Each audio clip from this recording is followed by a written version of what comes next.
and Barbecue. Hello everyone, and welcome to another Boost, Booze, and Barbecue. This is Andy. Jojo is out today, so I will be your guide.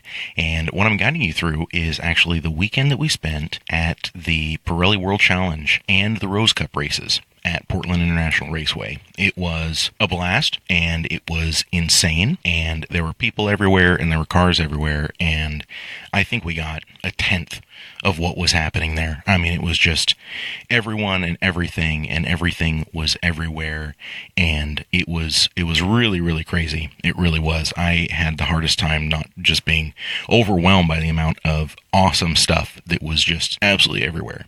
I mean, race cars of all shapes and sizes. You know, we're going to have some photos up on boostboozandbarbecue.com and go through that gallery that we put up. It's just incredible how much stuff was there, how many people were there, how much was going on. And I'll tell you a fun fact, we did not get media passes for this event. I applied for them. They said, you don't have enough stuff, come back around. That was probably 7 weeks ago that I applied, and they said, you don't have enough stuff, so put some more stuff out, and we will see how you do. And we had Mecum in that short period of time, and I thought we had tons of fun at Mecum. We got 3 media passes to go there. Everyone had a great time. The Mecum folks have been very happy with how we conducted ourselves and what we produced. We've been invited to come back anytime, and I really, really appreciate that, and I want to give them a shout out and just say thanks so much for that opportunity. And coming to PIR actually turned out to be a very similar experience. I was not expecting this because, we didn't have the vests on, we didn't have the badges that said media, but I'll tell you what, you stick a microphone in somebody's face and go, hey, talk, and they take you seriously.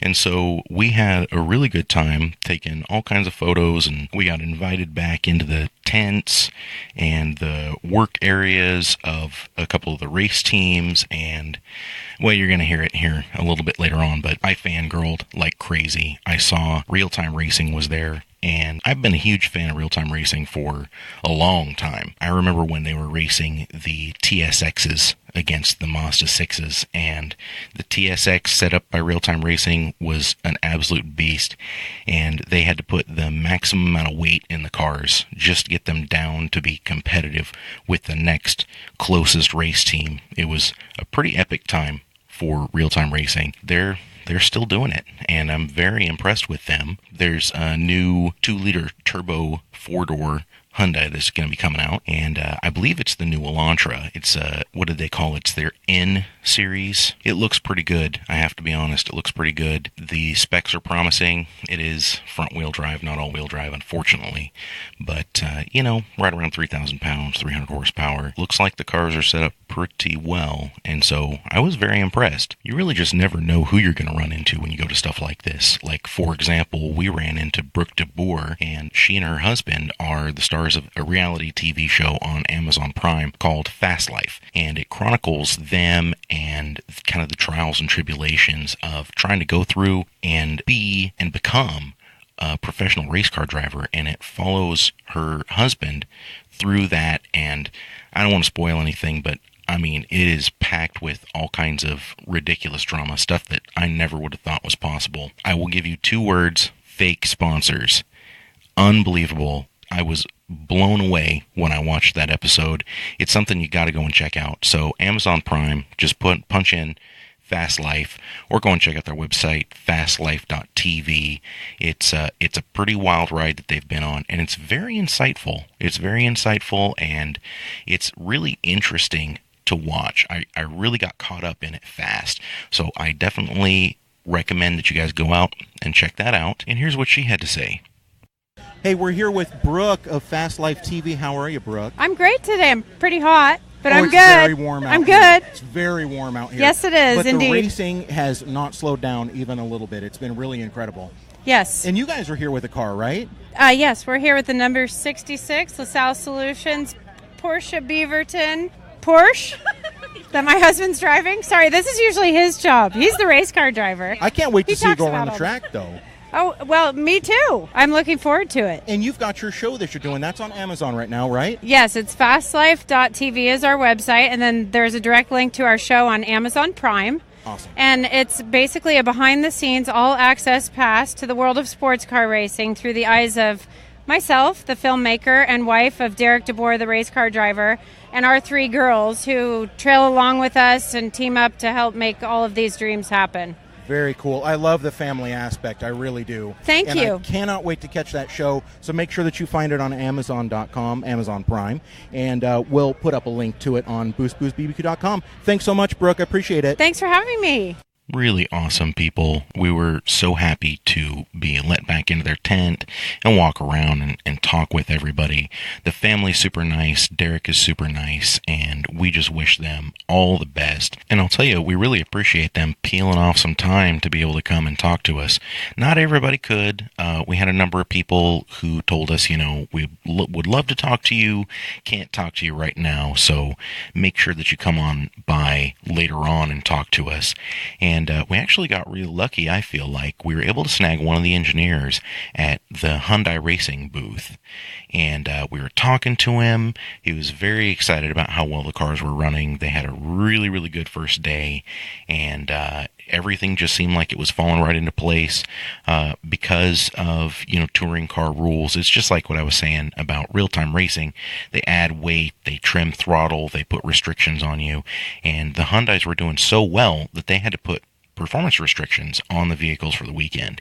And we were talking to one of the engineers about some of the things that they were needing to do and how they were accomplishing this feat of still being very fast around a course that really has a lot of straight areas, a lot of sweeping corners, nothing really slow and technical. And at a certain point, I just said, hey, you've been talking to us about all this stuff. Mind if I fire up the mics and you can just say a few things to us? And it did take a little bit to get him to peel away from the car, but he gave us just a couple of minutes, and I thought it was very cool. And let me share that with you guys now. A word of warning, the mics were pretty hot because the track was pretty loud, but I still think it came out okay. Robbie, how are we? Doing really good. Had a good race here at Portland, so started off P2 and was able to bring home the win. We fought pretty hard there the last couple laps, and lap traffic ended up giving our driver an upper hand, and we were able to bring home the win. Not only did we get a win, we got 1-2 finish as well. So that's amazing. Yeah. And what are we running here today? So this is the Hyundai i30N. It's a new car in the U.S. So this is the first time being in the U.S. We're campaigning it. Hyundai's doing a big push to start marketing this car in the U.S. So over in the U.S., I think it's going to be called the Hyundai Elantra. So, but this is the i30N chassis. Is this the 2-liter turbo? Yes. So are you guys in race trim running around the stock horsepower, or are you able to bump it up? It's bumped up a little bit for sure, but also, in full tilt, the car is a little bit more than what you would see on the street. But with the balanced performance here, they do some restrictions, so we're only using partial throttle here, got some added weight, ride height adjustments have been done to kind of balance out the field. Very cool. Hey, the cars look fantastic. They were really hauling around the track. You guys are doing something right, and just keep doing it. Will do. Thank you. Awesome. Yeah, it's been a good weekend so far. I appreciate it, Robbie. You Thank take you. care, man. You have a good one. Thanks for stopping by. When you're out on that track and the cars are just roaring around and there's tons of people around, and you don't have headphones on, obviously, when you're recording at the track, you really can't tell how loud you're talking into the mic. And it's a weird thing. Podcasting has really been nothing but a learning experience doing this show. It's been a lot of fun doing it. We're about to bring season 1 to a close here, and going to take a little hiatus from the show. We got lots of stuff to go through. We're actually going to be starting up a new show. It's going to be called Pardon My Fork. It's going to be all about all things food and drink here in the Northwest and abroad, of course, because we can't exclude any of those other regions, even though, let's face it, their wines are not anywhere as good as ours. We all know this, but it's been a lot of fun doing this, and it's not just been fun, it's been very fulfilling for me. I've really enjoyed doing the podcast and being able to bring what I feel like is a quality product to you guys, and it's been really nice getting the support from our fans, from our listeners, people we don't even know. We've got listeners that are all across the country and all across the world. I got a message from a guy just the other day who's in the UK, and he was telling me how much he likes the show and how much he appreciates what we're doing and to not give it up, and I really appreciate that from him. And we plan on keep doing this for a long time. Well, and speaking of doing it for a long time, we actually ran into Eddie Nakato of AR Auto Service, and he had a couple of different cars that he was campaigning there, and the 370Zs were doing really well. Porsche, unfortunately, he was having a little bit of trouble with, but overall, really, really glad that we got to see him and, have a moment and, hey, you've been around for a long time and great to see you again, and talk to him a little bit about how his weekend went, and, well, I'll let him tell you. We're here with Eddie Nakato of Reardon Racing. How are you doing, my friend? I'm doing all right. Hey, what are you guys driving today? We are in the number 70 Cayman GT4 MR today. Nice. How's that doing so far? It's been a bit of an uphill battle. The Cayman's real strength is in its handling more than anything. It doesn't have a lot of straight line speed. It's modest, but it's not the big power car. And, so braking and cornering is where the strengths are at.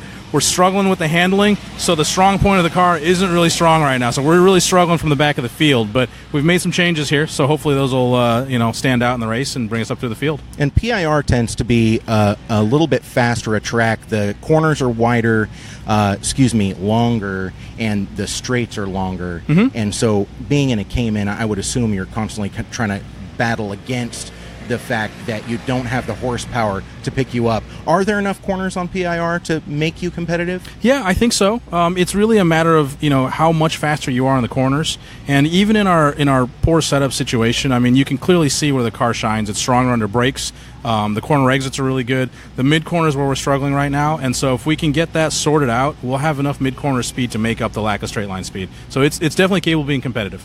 Well, we wish you the best with that. It looks like you've got a couple of Z cars here, too.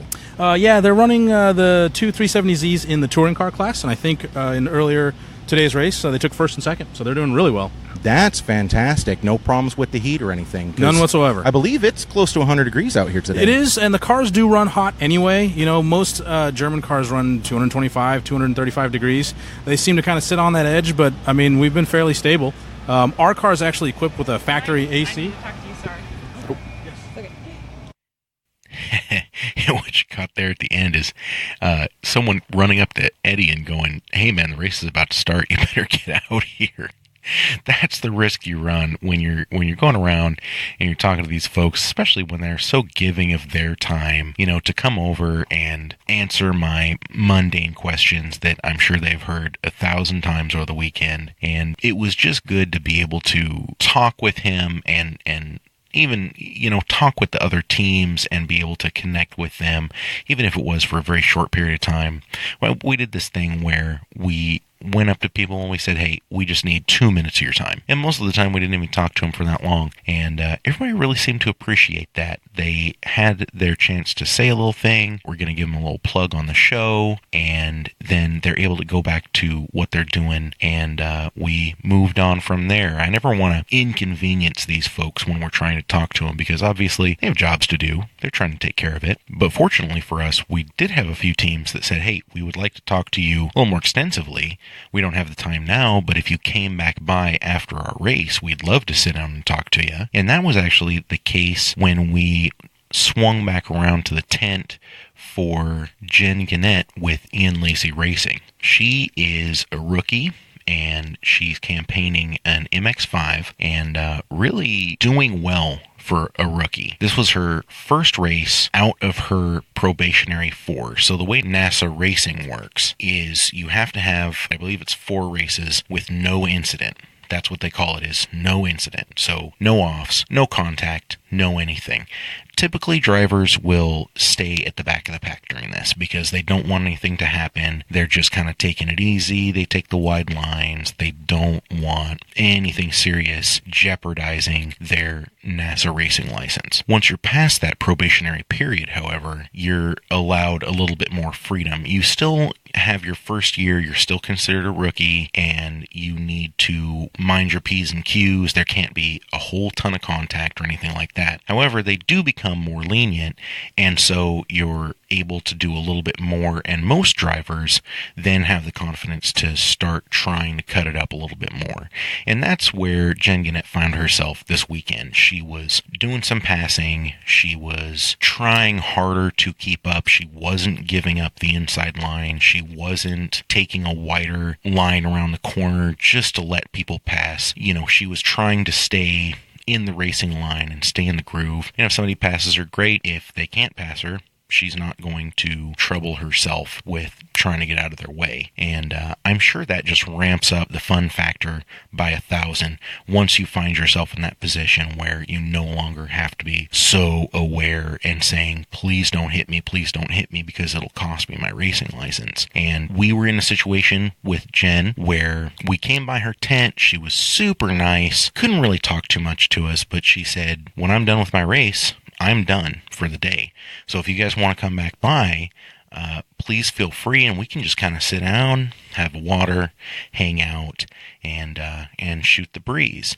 And so we swung back by her tent, and she was so inviting, and we were so happy to be able to sit down and talk with her. And, well, let me just go ahead and cue it up for you guys. Hey guys, JoJo here, and I am sitting down with Jen Gannett with G3 Ian Lacey Racing, and we are in her beautiful air-conditioned trailer. Air-conditioned trailer. It's so nice. Yes, Jen, thank you, Steve Burns. Yeah, we thank you, appreciate Steve that Burns. very much.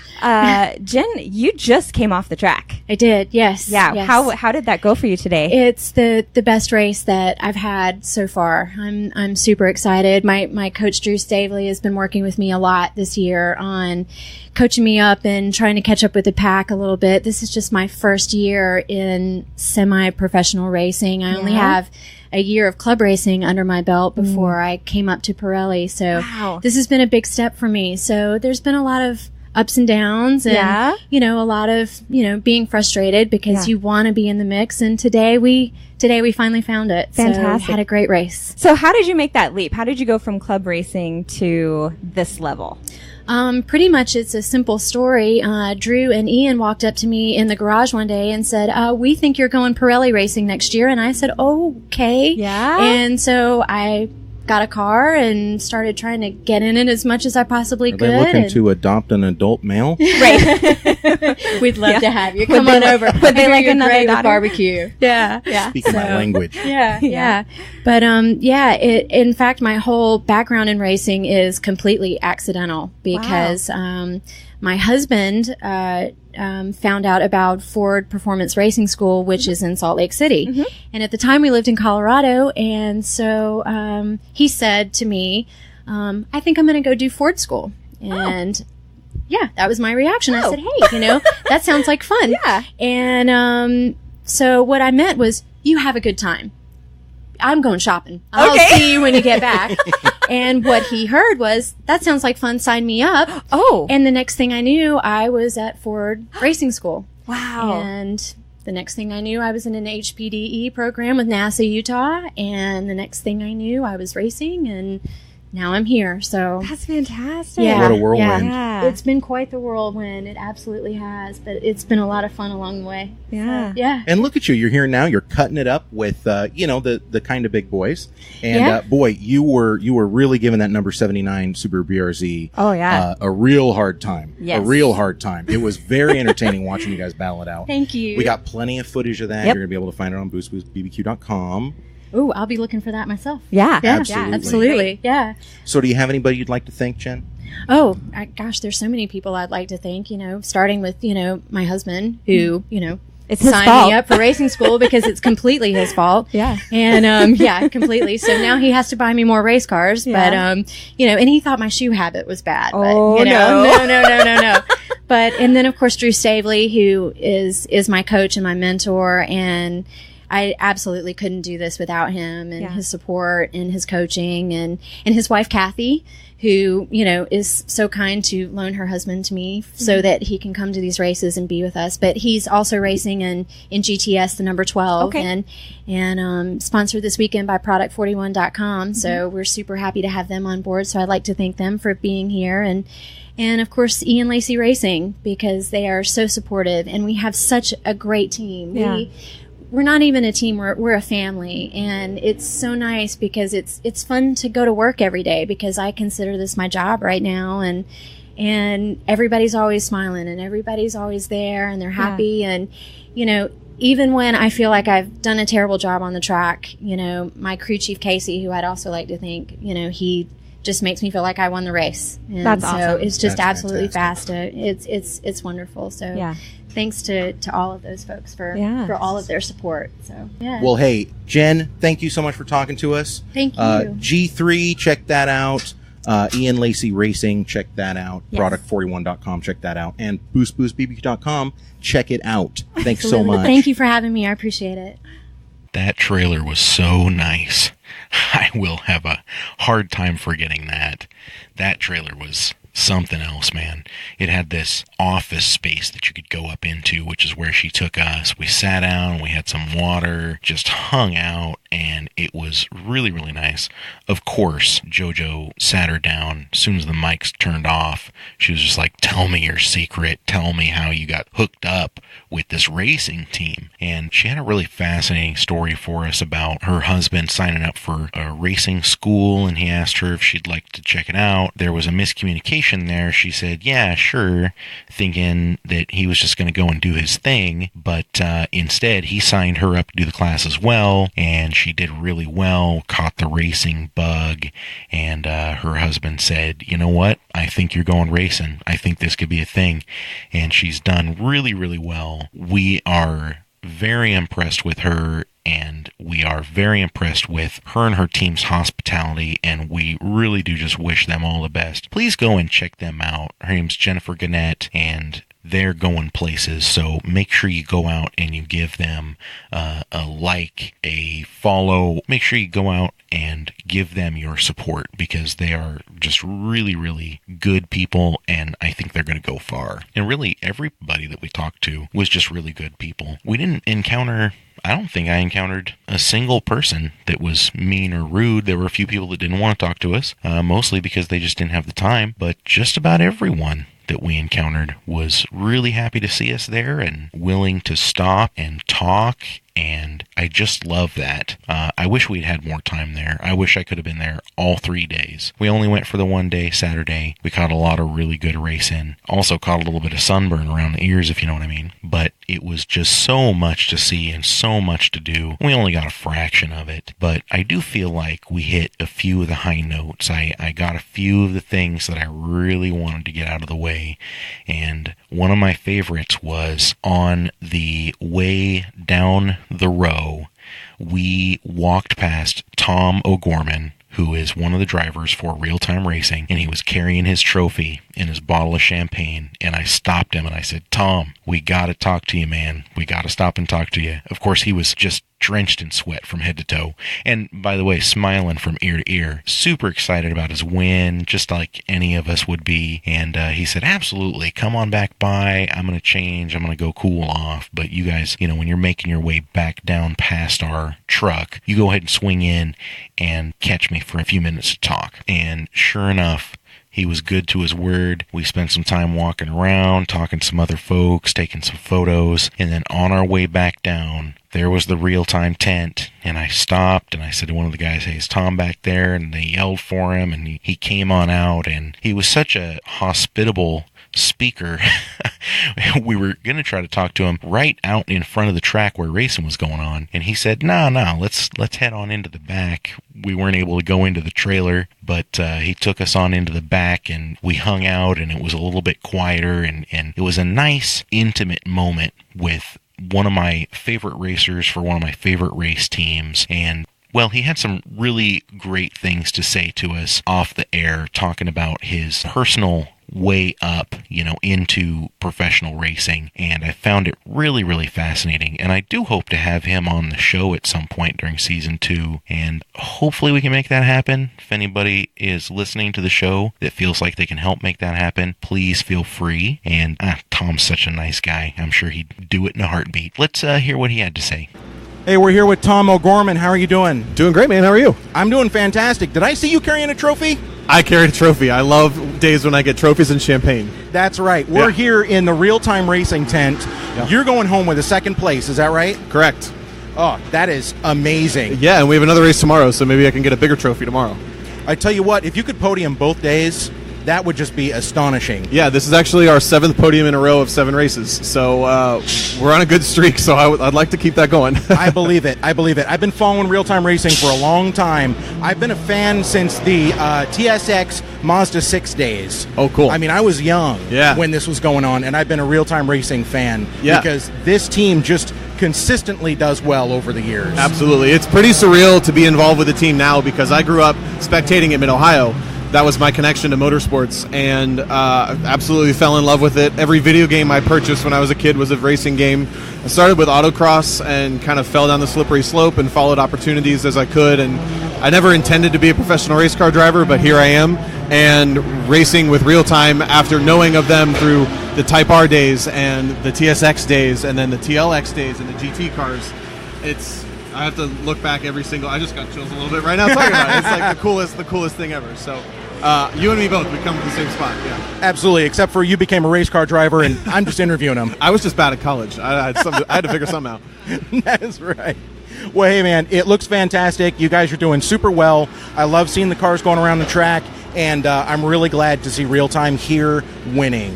And I'm glad to see you winning. I appreciate that so much. I'm glad you guys came out today. Absolutely. We appreciate being here and talking to you. So thank you. And again, congratulations, my friend. Thanks very much. We'll see you guys later. Sounds good.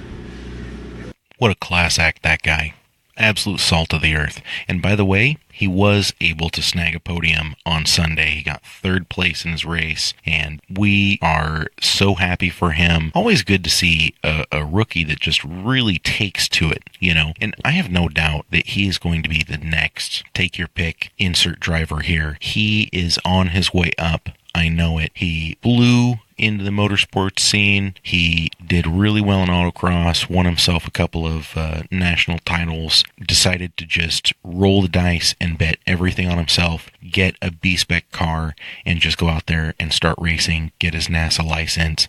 He got noticed by Real Time Racing and got picked up, and he is just like riding a rocket ship to the moon, and it's very impressive. It's very powerful to be around people like this. It's motivating to be around people who are doing what they want to do and just really killing it. I hope you guys understand what I'm talking about. It was a very motivating weekend for me, seeing all these people doing something that they love and something that they believe in and knowing that they're going to succeed. And I really appreciate that. I really appreciate being able to stop and talk to folks that are doing that, just living their dream. It's very inspiring.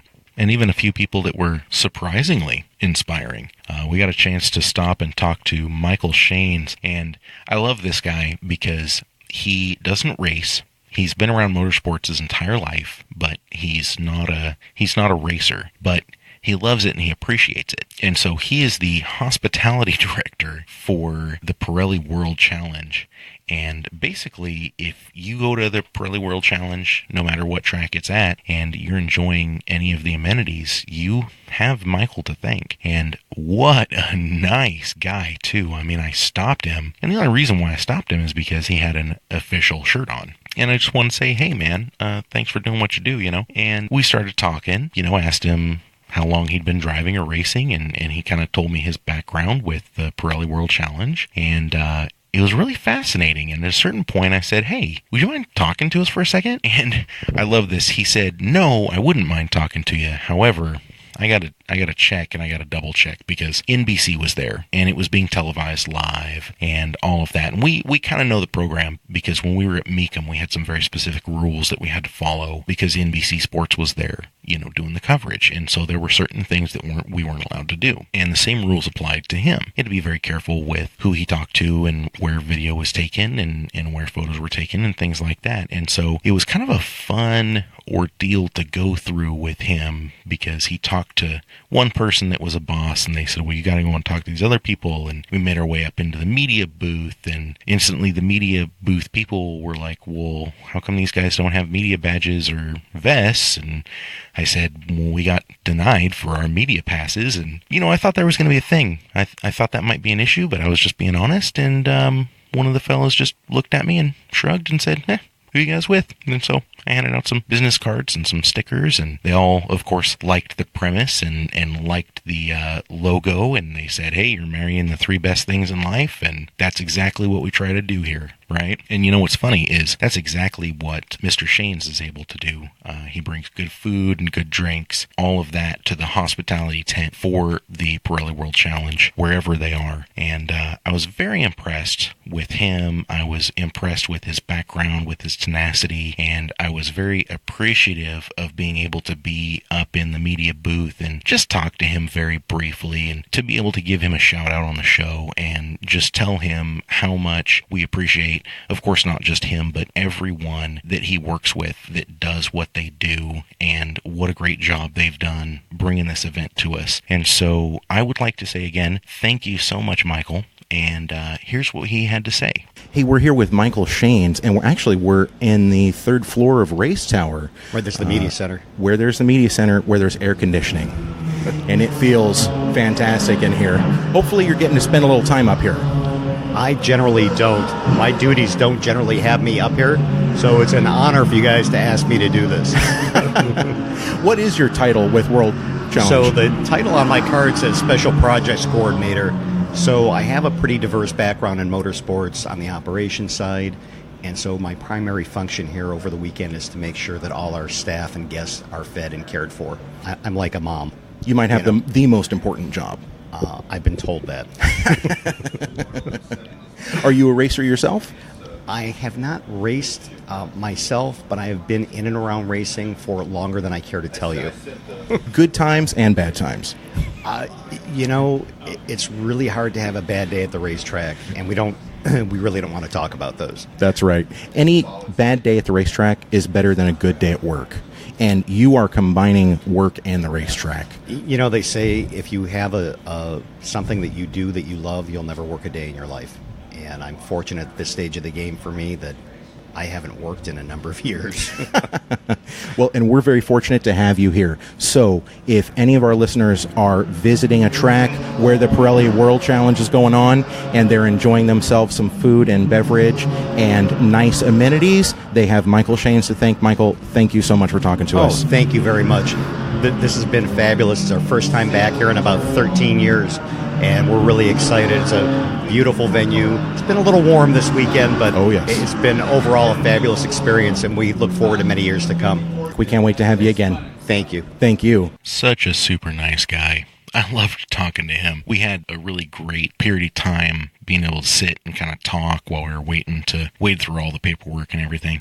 And, of course, we all understand what they're trying to do and why they're trying to cover themselves and each other and all that. But just kind of waiting to hear back from his bosses about, okay, yeah, let's go ahead and talk. This is fine. All of that. It was just a really cool experience to be able to see all of that in the background. And those guys at the Pirelli World Challenge, they're serious and they know exactly what they're doing. And it was very impressive to be around them. Again, really, really nice people. I don't know why it came as such a surprise to me, but there's just something about meeting these folks and talking to them, and I expected a little more rigidity, almost maybe a militaristic stance, but they were all just very laid back. Everything was going right, and so they were happy. It was that easy, and it was impressive how many balls were being juggled at the same time, but just going smooth, no problems, no issues. And it was very impressive to see such a big event, such a fast event, run that way. And of course, you'll notice we talk about air conditioning a lot in this episode. It was hot out there. I don't think I can correctly describe the heat that was out there, because when it's 97 degrees, 98 degrees, 100 degrees at the airport, that's where you're kind of taking your temperature. When you're standing out on that blacktop, it is so much hotter. It's so much hotter, and the sun is just reflecting off of the white concrete, and it's reflecting off of all the trucks that are rode up, and it was 1,000 degrees if it was 1 degree. It was very, very warm, and I think I was starting to get a little delirious towards the end because I was using all the same descripting words. But hey, I'm not a journalist. I'm just some dude that's doing a podcast about cars and fine liquors and fantastic barbecue. You know what I mean? And speaking of, it's about time to wrap this up. I want to thank all of you guys for tuning in. I want to thank everybody for telling a friend about it and liking, commenting, sharing out. We had some t-shirt giveaways that we did recently. Zach Stutzman won a t-shirt from us. We got another giveaway that we're going to wrap up on August 1st, and that is going to mark the end of our season 1 of podcasts, and we'll be taking a little bit of a break there, but don't you worry about it, because we've got a couple more specials coming to you. We've got a Distillers series from Four Spirits that's going to be coming right after this one. We've got a winery that we were able to interview, Steve Parker from Trinity. Very interesting. Matter of fact, his episode is going to be a 2-parter. There was so much good stuff, I just couldn't cut it all out. And I decided, you know what? Our listeners deserve 2 episodes of this awesomeness. So you're going to get an episode and you're going to get a bonus episode. So look forward to that coming real soon. Thank you guys so much for everyone else here at Boost, Booze, and Barbecue and Thomas Creek Digital Media. Thank you so much for listening. We will see you next time.